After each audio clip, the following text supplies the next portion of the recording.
The Battle of Hunayn. Date 8 or 630 CE. Opponents, Muslims. Roughly 12,000 strong force led by the Prophet Muhammad himself. Versus the Hawazin and Thakif tribes, probably about 4,000 men. Cause, the Hawazin and Thakif tribes felt threatened by the growing power of Islam and the Muslims. After the conquest of Mecca just a few months earlier, they formed an alliance with other tribes and decided to attack the Muslims. It's important to note that at this point, Islam was very new and the Muslims were still a relatively weak force. So when the tribes attacked them, some of the Muslims panicked and fled.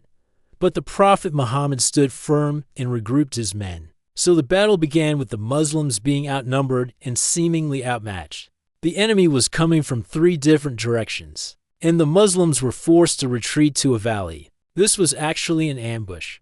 The tribes had set up camp on the mountaintops surrounding the valley, and they opened fire on the Muslims, who were now trapped. Some Muslims wanted to flee, but the Prophet made it clear that they could not abandon their post.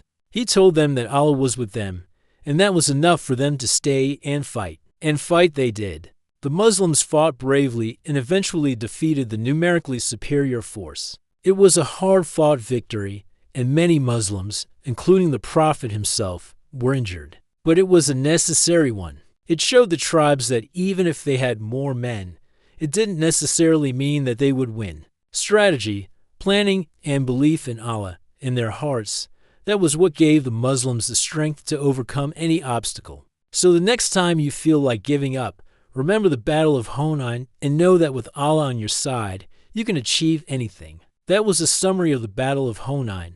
If you like this video, please subscribe and comment. Peace be upon you.